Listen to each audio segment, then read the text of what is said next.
नमस्कार साथियों, आप देख रहे हैं पाउटा एक्सप्रेस। आसपास की खबरों के लिए चैनल को सब्सक्राइब अवश्य करें। कहते हैं कि जिनका कार्य सराहनीय होता है वो लोग लोगों के दिलों पर राज करते हैं।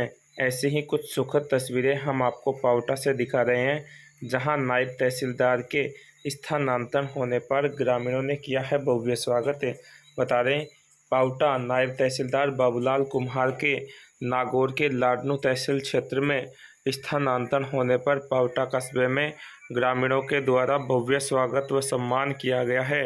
बता दें, कार्यक्रम आयोजन के अंतर्गत नायब तहसीलदार बाबूलाल कुम्हार का माला व साफा पहनाकर ग्रामीणों के द्वारा भव्य स्वागत किया है। पाउटा नायब तहसीलदार बाबूलाल कुम्हार के नागौर लाडनू तहसील क्षेत्र में स्थानांतरण होने पर विकास अधिकारी कुंदन प्रजापति, कालूराम प्रजापति के नेतृत्व में ग्रामीणों के द्वारा माला व साफा पहनाकर सम्मान किया गया। इस दौरान नायब तहसीलदार बाबूलाल कुम्हार ने पाउटा क्षेत्र के लोगों की सराहनीय प्रशंसा की। कार्यक्रम आयोजन के अंतर्गत हरिचंद प्रजापति, विकास अधिकारी मुकेश प्रजापति, गोवर्धन प्रजापति, फौजी प्रजापति, गिरधारी प्रजापति, विमल प्रजापति, महेंद्र प्रजापति, मनोज प्रजापति, रामवीर प्रजापति, जितेंद्र प्रजापति सहित अनेकों लोग रहे हैं मौजूद। बता दें, नायब तहसीलदार के स्थानांतरण होने पर ग्रामीणों के द्वारा किया गया है भव्य स्वागत। माला व साफा पहनाकर किया गया है भव्य स्वागत। बाबूलाल कुम्हार, जो कि पाउटा क्षेत्र में दे रहे थे सेवाएं, अब उनका राजकीय आदेशों के अनुसार नागौर के लाडनू तहसील क्षेत्र में स्थानांतरण होने पर ग्रामीणों के द्वारा माला व साफा पहनाकर भव्य स्वागत सम्मान किया गया है।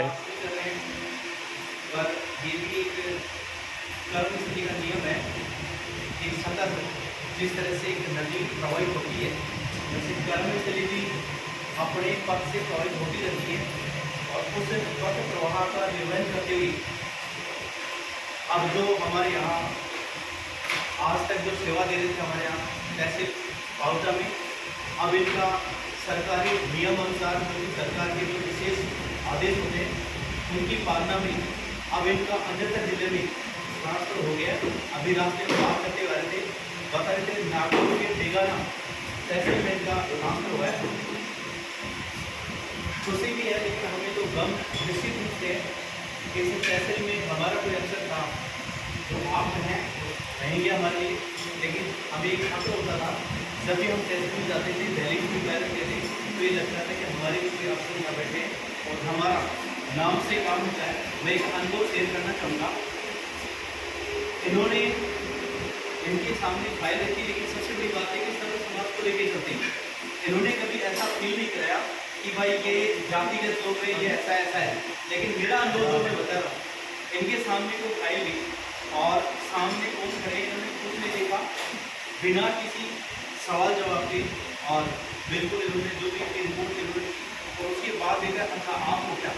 मुझे एक अच्छा अनुभव हुआ, एक फक्र हुआ कि बिना किसी को देखते, बिना किसी सहारे, बिना किसी सपोर्ट के इन्होंने बिल्कुल सच्चाई के साथ काम करते हैं। और मुझे बहुत एक बार घोषणा करते हैं ऐसे अच्छे लोगों से हमारे बीच में आते हैं, बहुत खुशी होती है।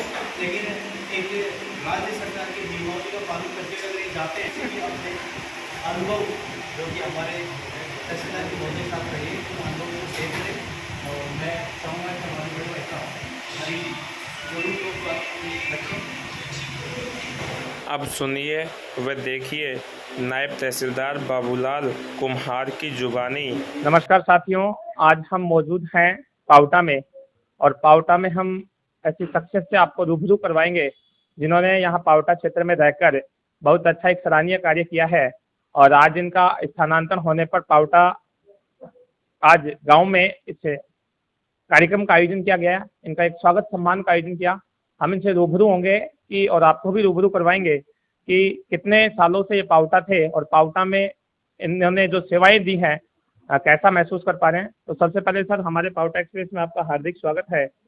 मैं आपसे जानना चाहूँगा कि आप पाउटा कब आए थे और अभी तक क्या कुछ महसूस कर पाया पाउटा क्षेत्र के लोगों के बारे में। मैं अप्रैल 2022 में यहाँ फर्स्ट पोस्टिंग में नायब तहसीलदार के पद पर पदस्थापित हुआ। उसके बाद से लगातार यहाँ सेवाएं दे रहा था और उसी दौरान गत राजस्व अभियान प्रशासन गाँवों के संघ एवं महंगाई राहत कैंप में कार्य किया। जी। तो उसमें मेरे तो सभी समाजों से, सभी जो भी गरीब तबके का आदमी था उसके प्रति ज़्यादा लगाव रहा। हस्त काम करने का मुझे उनको करने में जो आनंद आता था वो किसी के नहीं आता था। पहले उस जो गरीब तबका, दलित, पिछड़ा जो सबसे पहले आया उसका मैंने सबसे पहले काम किया, दलित पिछड़ों का। ये मेरी सर्विस में शुरू से, चाहे पटवारी रहा, गिरदावर रहा, सबसे पहले काम उसका किया।